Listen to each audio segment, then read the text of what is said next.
No habrá necesidad de luz, porque estaremos ante el que es luz eterna, nuestro Dios. Nuestro hermano Rolando Rivera tiene el estudio de esta tarde.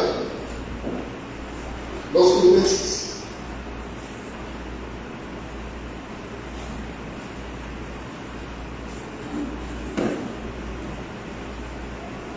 Muy buenas tardes, amados hermanos, que nuestro Dios Todopoderoso nos bendiga.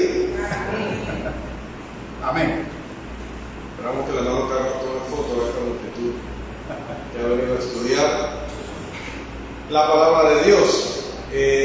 Hermanos, bienvenidos todos al estudio de la epístola a los Filipenses. Específicamente, iniciamos la semana pasada el último análisis y aplicación que estamos haciendo de la sección 2, del capítulo 2, versículos 1 al 11, especialmente del 5 al 11. Pedimos disculpas a los hermanos que nos escuchan y nos ven también por la transmisión, porque no contamos hoy con el equipo completo y debido a eso pues habrá un sonido defectuoso, pero sabemos que pueden escuchar lo suficiente también para edificarse juntamente con nosotros. Estamos en las lecciones encomiables basadas en esta sección que hemos titulado La mente de Cristo, respondiendo a una pregunta en particular que es ¿por qué se vació a sí mismo? Recuerde, vamos a ubicarnos por favor en nuestra carta. El versículo 7 dice, sino que se despojó a sí mismo, una palabra que también se puede traducir como se vació a sí mismo. Y por eso preguntamos, ¿por qué se vació? Y veíamos la semana pasada que Cristo se vació a sí mismo para mostrar que Dios es amigo del hombre. Él se ha compadecido de nuestras debilidades y es poderoso para socorrer a los que son tentados, dice la palabra. Pero hoy vamos a ver que Cristo se vació a sí mismo para mostrar al hombre lo que debe ser. ¿Y qué debe ser el hombre? El hombre debe ser un siervo. Un siervo. Cristo, hecho semejanza de hombre, tomó la forma de siervo, también dice este pasaje. Y esta forma de siervo, hermanos, no significa algo o no representa algo simplemente figurativo, no, realmente fue un siervo. Como ya dijimos y volvemos a recalcar, él no se disfrazó de hombre, sino que se hizo realmente hombre. Él fue hecho, dice Hebreos, vamos allá por favor, Hebreos capítulo 2, versículo 17, semejante a quienes. Hebreos capítulo 2, versículo 17. Alto y claro en esta lectura, por favor. Hebreos 2:17. Por lo cual debía ser en todo semejante a sus hermanos, para venir a ser misericordioso y fiel sumo sacerdote en lo que a Dios se refiere para expiar los pecados del pueblo. Gracias, hermano. Dice, por lo cual debía ser en qué. Debía ser, antes de semejante a sus hermanos, debía ser en todo. En todo, esa es la expresión allí clave. En todo, semejante a sus hermanos. Juan dice, vamos a la primera carta de Juan, que ellos tuvieron una experiencia de primera mano con él. Juan capítulo 1, versículos 1 y 2, la carta, no el evangelio, la carta, la primera carta del apóstol Juan. Capítulo 1, versículos 1 y 2, por favor. Lo que era desde el principio, lo que hemos oído, lo que hemos visto con nuestros ojos, lo que hemos contemplado y palparon nuestras manos tocante al verbo de vida, porque la vida fue manifestada y la hemos visto y testificamos y os anunciamos la vida eterna, la cual estaba con el Padre y se nos manifestó. Cristo no fue un holograma, no fue un fantasma, no fue una aparición, fue real. Lo vieron, le oyeron y le tocaron. Ahora, ¿cómo le vieron los hombres? Cuando dice que le vieron, porque también en el Evangelio según Juan capítulo 1 dice que se vio al unigénito Hijo de Dios. Bueno, se le vio, y vamos a ver los detalles de esto, se le vio cómo se ve a cada uno de nosotros entrando al mundo. Entrando al mundo, ¿cómo entra uno al mundo? ¿A través de qué proceso? A través del proceso final sería, para entrar al mundo, Nacimiento. el nacimiento. ¿Sí? No tenga temor, ya estamos en otro mes, así que no tenga temor de hablar del nacimiento de Cristo.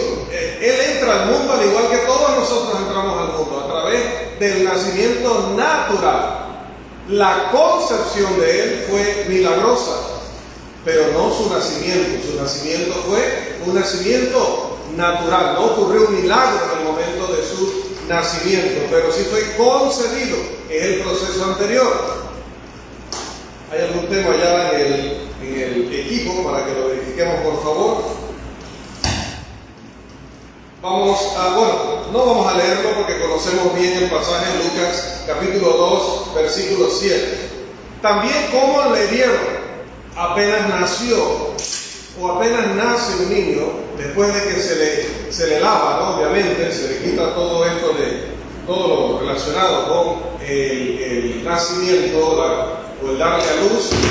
¿Qué es lo primero que se hace con él, hermana Lourdes? Si usted es la primera que nos tiene que responder esto.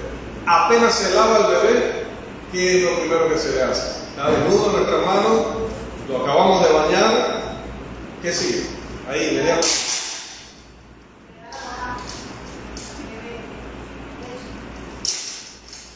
¿Desnudo o se hace algo previo a eso? Se le envuelve allí en pañales, en sábanas, no sé qué estarán utilizando. Bueno, nuestro Señor también, dice Lucas capítulo 2, versículo 7, fue envuelto así como nosotros. Miren qué tan semejante en todo a nosotros. Los hombres luego, ¿qué hacen? A partir de ese momento en que empiezan precisamente ya a degustar la leche materna, más adelante empiezan a comer. ¿Qué va a producir eso? Los cuidados hacia él y la alimentación que va a producir en el niño. En una palabra, ¿qué va a producir en él? El desarrollo o crecimiento, esa es la palabra. Se crece físicamente. Bueno, también Jesús dice que crecía en estatura delante de Dios, iba creciendo como todo niño normal. Mire que no nació adulto. Eso hubiera sido algo sobrenatural. O nacer como bebé y a los pocos días ya ser adulto, ¿no? Y llevó todo el proceso como cada uno de nosotros. También, hermanos, los seres humanos que tenemos, aparte de nosotros, la mayoría, yo creo que la mayoría de nosotros es bendecida con tener hermanos y hermanas en la carne. Y Jesús no fue hijo único de María, sino que también Dios le concedió la bendición de tener hermanos y hermanas. Mateo capítulo 13, versículos 55 y 56, independientemente de lo que diga algún grupo religioso que no esté de acuerdo. También, cuando ya el niño va teniendo una cierta edad de responsabilidad, nosotros empezamos, quizá ahora esto es bastante relativo porque cuando la madre es sobreprotectora, cuando el padre está ausente físicamente o está ausente en cuanto a su atención a las cosas relacionadas con ellos, no se hace esto, pero en la antigüedad, tan pronto el niño tenía cierta fortaleza, cierta independencia, cierta edad de responsabilidad, se le empezaba a enseñar un oficio. Hoy nosotros esperamos, no, déjalo que estudien en primaria, en secundaria, en la universidad, y luego de eso que salga a buscar un oficio. Pero si no lo encuentran, no hay problema, seguimos encargándonos de él, porque pues aquel cantante panameño dijo que familia es familia, entonces seguimos adelante, no hay problema si se quiere quedar toda la vida en casa. Que Dios dijo que tiene que irse a unirse con su mujer y hacer otro hogar. Dios que vaya a ver qué hace. En nuestra familia nosotros manejamos las cosas de nuestra manera, pero en la antigüedad no era así. Ya iba teniendo un tamaño, usted va a aprender el oficio de su padre automáticamente.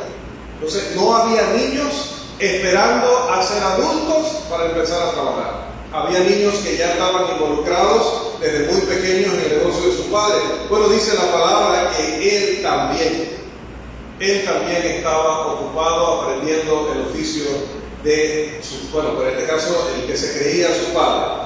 También, hermanos, cuando somos seres humanos, estamos sujetos a necesidades naturales, necesidades fisiológicas que tienen que ver con el hambre, la sed, nos cansamos, también tenemos sueño, ¿verdad? Y estas son necesidades, y puedo decir debilidades, que son naturales a la humanidad. Un ángel seguramente no tendrá que dormir, ni tendrá que comer. Jesús en su cuerpo glorificado ahora no se cansará, ni le dará sueño. Pero un ser humano, por muy saludable que sea, por muy fuerte que sea, por muy joven que sea, tiene que satisfacer todas estas necesidades. Nosotros vemos a nuestro Señor Jesús en Lucas 19, Juan 11 y también en Mateo 4:2, hablando de cómo estaba él después de haber ayunado 40 días y 40 noches.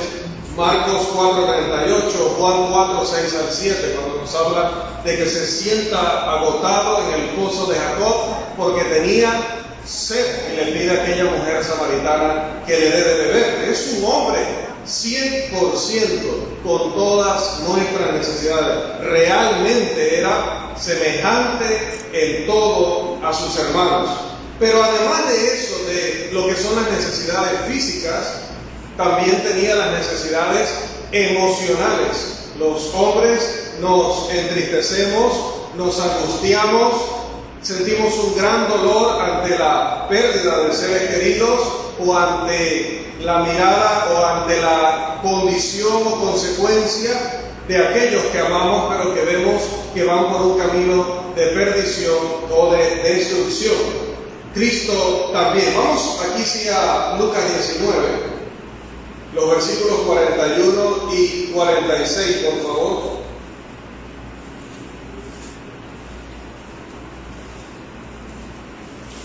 Lucas 19, versículos 41 al 46. Otro hermano o hermana, Juan 11:35. Y otro hermano o hermana, Hebreos 5:7. Lucas 19:41 al 46. ¿Quién lo lee? El hermano Rafael. Juan 11:35. ¿Quién lo va a leer? La hermana Ashley. Hebreos 5:7. La lectura es gratis, hermano Irving Mendoza. Vamos con Lucas, hermano Rafael. Y cuando llegó cerca de la ciudad, al verla lloró sobre ella, diciendo: oh, si también tú conocieses a lo menos de tu vida lo que es para tu paz, más ahora está encubierto de tus ojos, porque vendrán días sobre ti, cuando tus enemigos te rodearán como vallado, y te sitiarán, y por todas partes te estrecharán, y te derribarán la tierra, y a tus hijos dentro de ti, y no dejarán en ti piedra sobre piedra.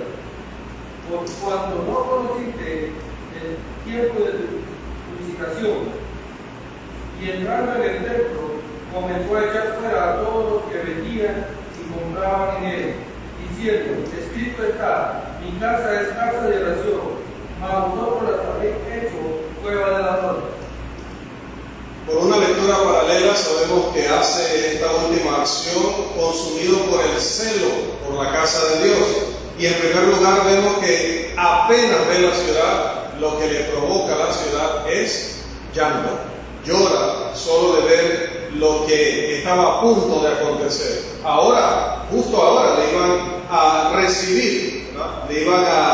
Le acababan de recibir, como el rey, le habían hablado de Osana, el hijo de David, todo era bonito, pero ya él estaba viendo lo que dentro de pocos días iba a suceder y todo lo que vendría sobre Israel por ello. Recuerden que unos años después Roma arrasaría con la ciudad debido a que tenía que pagar todos los pecados, dijo Jesús, que se habían acumulado sobre ella. Juan 11:35.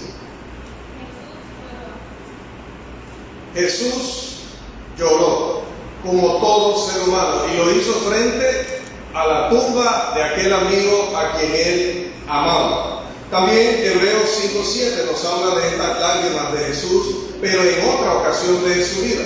Por favor. Y Cristo en los días de su carne, ofreciendo ruegos y súplicas con gran amor y lágrimas, al que le podía librar de la muerte, fue oído a causa de su temor reverente.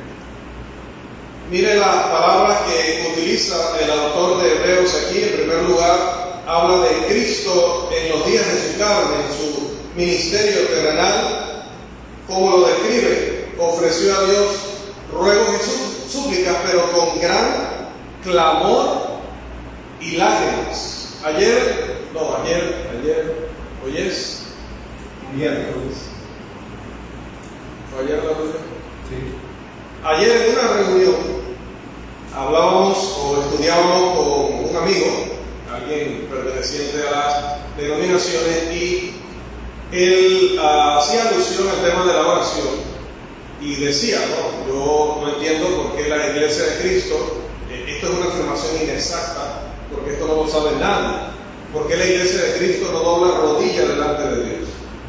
Yo no sé, ni levante la mano tampoco, porque no tengo que saberlo, quién dobla rodillas en la privacidad de su habitación, o en qué circunstancia usted dobla rodillas. Es posible que si vamos a orar por la comida no nos arrodillamos en frente de la comida, seguramente, pero si sabemos que hemos estado durante un tiempo fallándole a Dios y hemos estado siendo rebeldes ante Dios, pero luego hemos caído en conciencia de que no valió la pena desobedecer a Dios por comer las algarrobas de los cerdos como el hijo pródigo, entonces probablemente allí sí nos vamos a arrodillar y le vamos a pedir perdón a Dios. Pero eso es algo que va a nacer del corazón y no algo que te va a imponer un predicador. Pero note que en el caso de Cristo, si vamos a la lectura original, lo vemos a Él postrado. Entonces la pregunta, que no se la hicimos porque el objetivo de la conversación no era en ese caso despejar dudas doctrinales, pero la pregunta para él sería: ¿y qué pasa con el que se postra? Entonces ese estará mal, porque ustedes han aprendido que la única forma válida de orar es de rodillas. ¿Será que esa persona que está postrada como Jesús peca porque esa no es la posición oficial aprobada por la iglesia evangélica? ¿Qué pasa con la persona que está en cama y no se puede mover? ¿Qué pasa con la persona que es paralítica y no puede usar sus piernas? Esa persona no le puede orar a Dios porque la única forma de orarle a Dios es hacerlo de rodillas. Definitivamente que cuando le damos más valor a nuestras opiniones, a las tradiciones de los hombres, terminamos haciendo el ridículo en lugar de hacer la voluntad de Dios. Jesús, que fue el más obediente de todos nosotros, le rogó a Dios con gran clamor y lágrimas. ¿Cuándo fue la última vez que nosotros oramos con un gran clamor? Es difícil. Hoy que vivimos casi a 1 metro de la siguiente casa, pues seguramente no gritaremos. Habremos sí tenido momentos que requerían como gritar, ¿no? Habrá algún momento en que el dolor y la angustia era tan grande que seguramente hubiéramos deseado estar en el campo, en un lugar totalmente despejado y poder gritar un rato.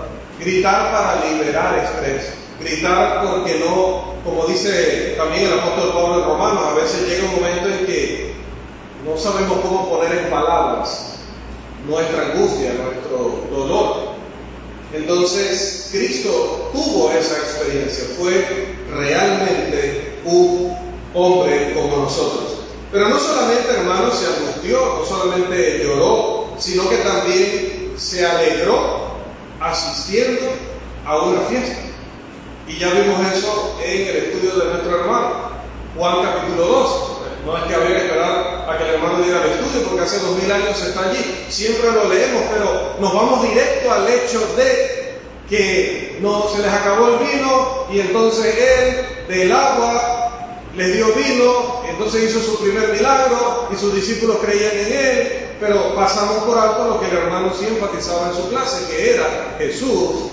Era una persona tan agradable que no solamente lo llamaban para dar un estudio bíblico, no solamente le pedían que predicara el Evangelio o que hablara del reino, sino que le invitaban para pasar con él una festividad secular como una boda, que se podía orar, que se podía hacer lectura de pasajes bíblicos, sí, pero era secular, como sigue siendo hoy un cumpleaños secular, aunque cantemos el himnario, aunque hagamos una oración, sigue siendo secular, porque si dijéramos que es religiosa, tendríamos que hacer un cumpleaños cada domingo, porque sería parte de nuestra adoración, pero es secular.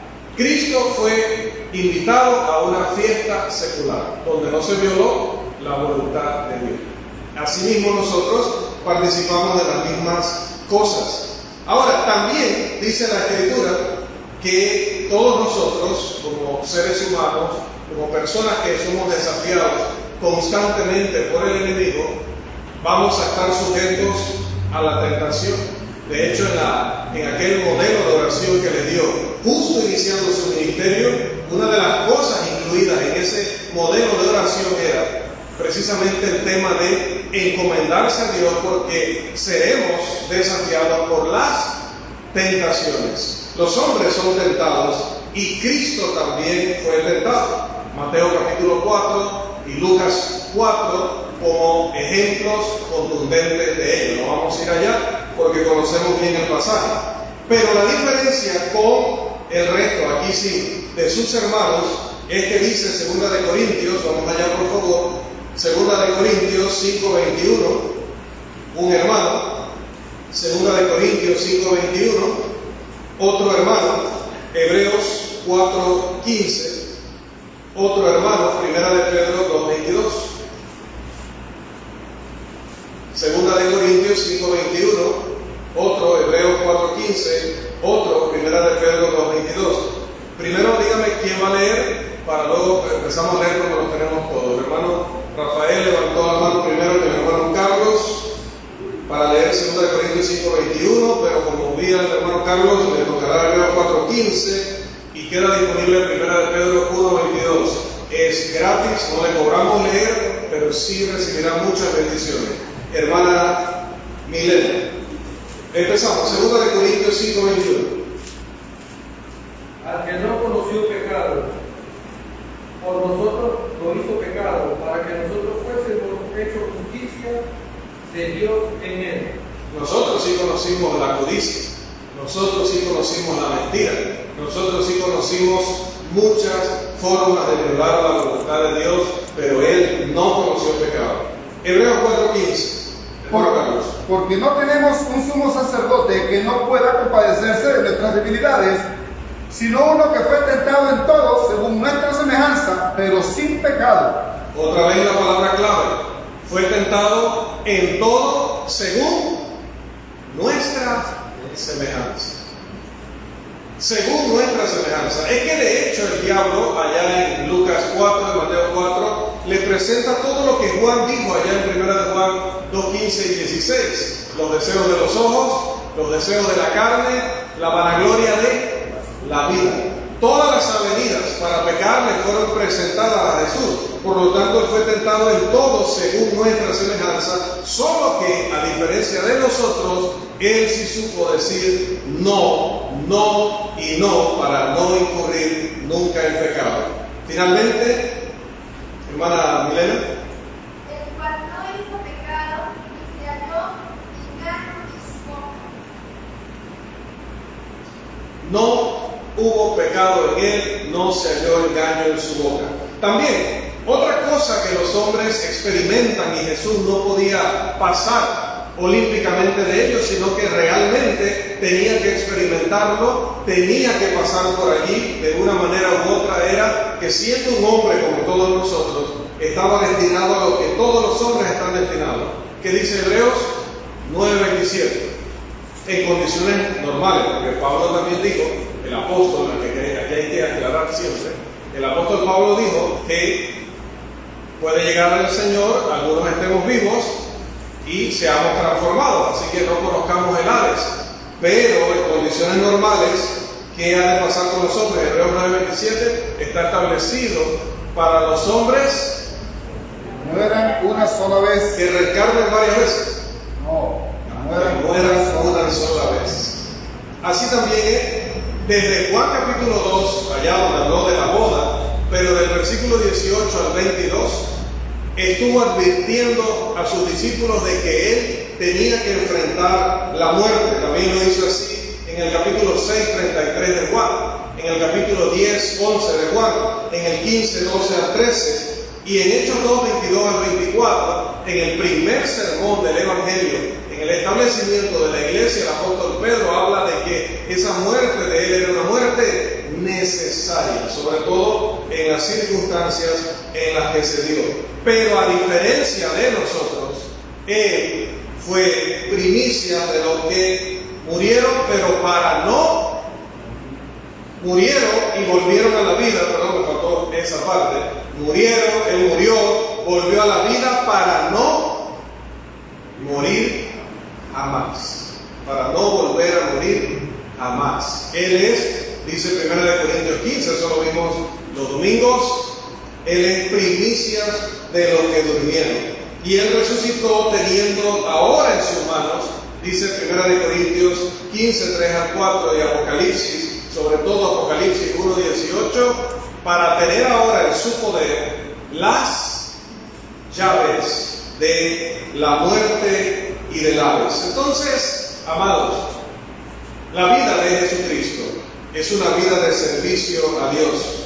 Hay un contraste en este pasaje, versículo 7, 2.7 me refiero, de Filipenses, con el anterior, 2.6. Porque el 2.6 nos habla de siendo en forma de Dios. Y el 2.7 nos habla de tomando forma de siervo. Cristo fue un siervo consagrado y dispuesto ante Dios. Miren las palabras de la profecía. Vamos a Isaías, por favor. Usted no pudo leer en las asignaciones anteriores, aquí tiene una oportunidad. Isaías capítulo 42, versículo 1. A ver, Isaías, ¿quién nos lee? Isaías 42, 1.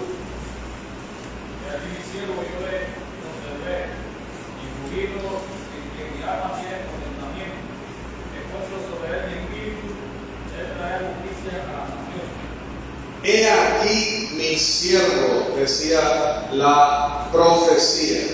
También Hebreos, si vamos a Hebreos capítulo 5, versículo 8, dice que sí fue un siervo real, y utiliza a Hebreos en el capítulo 5, versículo 8, una palabra sumamente descriptiva en este sentido de que lo que él hizo no fue una actuación, no es esa actuación ante las cámaras que se hace de febrero a abril, cada 4 años en nuestro país, sino que realmente su servicio fue verdadero. Vea lo que dice 5:8 de Hebreos. Y aunque era hijo, por lo que padeció, aprendió la obediencia. Aprendió la obediencia. Recuerdan que, claro, no es el tema, pero hablábamos de algún grupo religioso que dice que Cristo es un ser creado. Entonces es un siervo más desde siempre, desde el momento en que se le creó. Sin embargo, es cuando Él toma forma de hombre, es cuando Él, dice este pasaje, experimentó padecimiento en la creación. En la creación estaba Él padeciendo. ¿Estaba padeciendo Él durante la era patriarcal y mosaica? No, Cristo vino a padecer cuando se hizo hombre. Y dice que hasta que padeció, por lo que padeció, aprendió la obediencia. A la Biblia, como a los leones, no hace falta defenderlos, solo hay que abrirles la jaula. Cristo es un ser creado. Si hubiera sido un ser creado, hubiera tenido que ser obediente desde su creación en adelante. Pero este aprender la obediencia está en el contexto explicado por sus experiencias como hombre. Y si Él pudo aprenderla, ¿cuánto más nosotros, si queremos hacer la voluntad de Dios? Porque Jesús dice en Juan 6, Juan, Evangelio según Juan, ahora sí, capítulo 6, versículo 38, que su vida llevaba un norte claro, como dicen creo que todavía dicen los muchachos. Tenía un norte claro, Juan 6:38, y debería tener ese mismo norte nuestra vida como cristianos. Juan 6:38. Porque Él es descendido del cielo, no para hacer mi voluntad, sino la voluntad del que me envió. Amén. ¿Y por qué no tomas? Porque yo no he nacido para hacer mi voluntad, sino la voluntad de mi Padre que está en los cielos. ¿Y por qué no te vistes como nosotros? ¿Por qué no hablas como nosotros? ¿Y por qué no puedes ir a los lugares a los que nosotros vamos? Porque yo no nací para hacer mi voluntad, sino la voluntad del que me envió. O la voluntad del Padre que está en los cielos. ¿Y por qué ustedes tienen que ir puerta por puerta? Oye, y ese que le pagan ahí, ¿por qué no va él? ¿Por qué tienen que ir ustedes un sábado, 8 de la mañana? ¡Qué barbaridad! O sea, eso es un atentado total. ¿Por qué tienen que ir? Eso, ¿por qué? Porque haciéndolo hago la voluntad de mi Padre que está en los cielos. Quítele a las personas ese lenguaje de, es que la iglesia te lo prohíbe, es que eso te lo ordena tu iglesia. No, todos los que están allí, y sumado este servidor, o usted diría esta servidora, todos tenemos que hacer la voluntad de nuestro Padre que está en los cielos. Es la voluntad del Padre, está en la Biblia. No tiene que ver si los hermanos me lo dicen o no me lo dicen, está en la Biblia. Como le decía también en la reunión, es algo que siempre digo, sobre todo en el evangelismo. Le acabo de leer todo esto, pero ¿qué pasa si yo dejo la Biblia ahí y me voy y lo dejo usted solo con la Biblia? ¿Cambian las palabras de la Biblia porque yo me vaya? ¿Ya son diferentes? No, son las mismas palabras. Siempre y cuando yo solo le esté leyendo la palabra, esa es la voluntad de Dios. Entonces, Jesucristo vivía justificando todo lo que hacía, lo que enseñaba, con lo hago, lo digo, porque eso es cumplir la voluntad del que me envió. Y terminó su obra en la cruz, dice Juan 17, versículo 4, en aquella oración que dirigió al Padre. Y amados, mientras Cristo estaba aquí colgando de esa cruz, Satanás y todos sus seguidores, tanto las potestades de las que habla el apóstol Pablo en Efesios 6, como aquellos que estaban al pie de la cruz, aún maltratándole e insultándole y burlándose de él, estaban allí, hermanos, asaltándolo. Es decir, normalmente nosotros en nuestro país asaltar es robar, ¿verdad? Pero asaltar no es solo robar, asaltar es atacar en realidad. Alguien te ataca y luego te roba, ¿sí? Pero nosotros, los asaltantes, porque nos robaron, no necesariamente. Alguien te puede asaltar solo para golpearte y ya, solo te atacó. Entonces, todas las huestes de Satanás, tanto espirituales como aquellos que le servían en esta vida, pues estaban atacando y burlándose del Señor. Dios desde arriba lo cubrió con algo que se ha interpretado como un eclipse, algo similar a un eclipse, una gran oscuridad o unas poderosas tinieblas que cubrieron la tierra mientras él estaba en la cruz, algo que recordaba aquella maldición de la que hablaba la ley por tener a alguien colgado de un madero. Y desde lo más profundo de su ser, ese siervo que estaba allí siendo obediente hasta que la muerte y muerte de cruz, pudiendo dar la orden, porque lo podía hacer, dar la orden de que esas tinieblas retrocedieran, descender de la cruz como le exigían los escribas y fariseos, más bien con gran clamor le dice a Dios: Dios mío, ¿por qué me has desamparado? Mateo capítulo 27, versículo 46.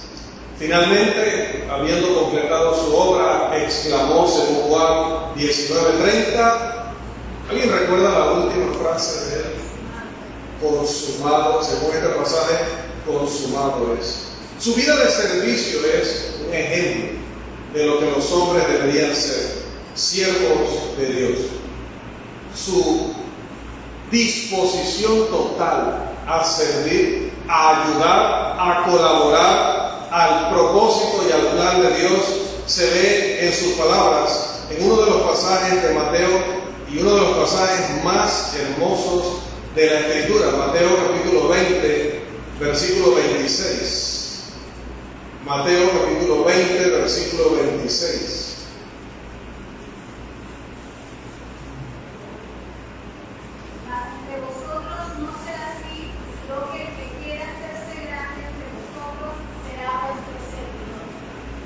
Amén. Gloria a Dios por este estándar del servicio divino. Amén. Es el que crea que esto es para hacerse grande, en realidad tendrá que empezar como el más humilde de los esclavos. Cuando estés actuando como el más humilde de los esclavos, entonces serás grande para Dios, pero ante los ojos de los hombres no se te verá como un grande. No que tendrán los hombres la reacción de Pedro. No, Señor, ¿cómo me vas a lavar tú los pies a mí si tú eres el Señor? O sea, verlo en esa postura, haciendo lo que estaba haciendo con los pies de ellos, era como chocante, humanamente era como, pero ¿cómo puede ser eso? Más bien, nosotros tendríamos que hacerlo contigo. Pero paréntesis, tampoco era que lo habían hecho, no los veíamos a ellos tan dispuestos a estarle atendiendo al Señor Jesús en ese sentido. Habló específicamente de los 12. Así que Él lo hizo por ellos. El más grande. El más grande. Por eso, ¿qué servicio en la iglesia será poco? ¿Qué ayuda, qué colaboración en la iglesia será? No, pero si yo estoy para predicar. Pero si yo estoy para dar conferencias. Pero si yo estoy para enseñar en una escuela de predicación, ¿cómo usted me va a poner en eso? Eso jamás. Ciertamente nosotros vamos a aprovechar los recursos de acuerdo a la capacidad del recurso, pero eso ha de nacer del pueblo de Dios. Vamos a aprovechar al máximo a nuestro hermano Juan en todas sus cualidades, pero nunca el hermano Juan ha de creer que solamente puede servir a Dios en aquello que los hombres consideran más destacado. Cristo no lo vio así. Es más, no debemos perder de vista esa mentalidad. Recuerde que la exhortación de Pablo es que haya en nosotros esa misma actitud que hubo en Cristo Jesús, como dice la versión Biblia de las Américas, porque cuando llegue el juicio final, según Mateo capítulo 25, cuando llegue el juicio final, ¿cuál va a ser la expresión que Dios le va a decir a aquel que vaya a entrar al cielo? Mateo capítulo 25, versículo 21. Vamos a ver si el Señor le va a decir: pase usted adelante, oh excelentísimo reverendo, oh su excelencia, usted que ha sido tan destacado, usted que tiene 3 doctorados, usted que tiene 3 maestrías, usted que tiene tal trayectoria y llegó académicamente a tales niveles, pase adelante por favor. Permítame tomar su corona para lustrarla un poquito y volvérsela a poner. Así nos va a recibir. Note, Mateo 25, 21.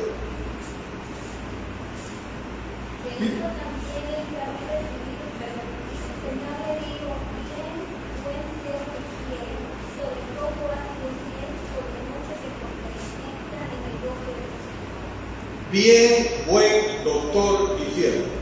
Bien, buen magister y fiel. Bien, buen Licenciado, jefe. doctor. No, hermanos, va a decir bien, buen siervo. Buen siervo. Nosotros debemos ser siervos de la justicia, dice Romanos 6, 18. Siervos en el Señor, dice 1 Corintios 7, 22. Siervos por amor de Jesús, dice 2 Corintios 4, 5. Siervos de Dios, dice 1 Pedro 2, 16. Y siendo siervos de Dios, eso es lo más grande que podemos hacer. A eso sí nos debemos aferrar y debemos vaciarnos a nosotros mismos, despojarnos a nosotros mismos, como Nos siga bendiciendo ricamente, hermano. Amén.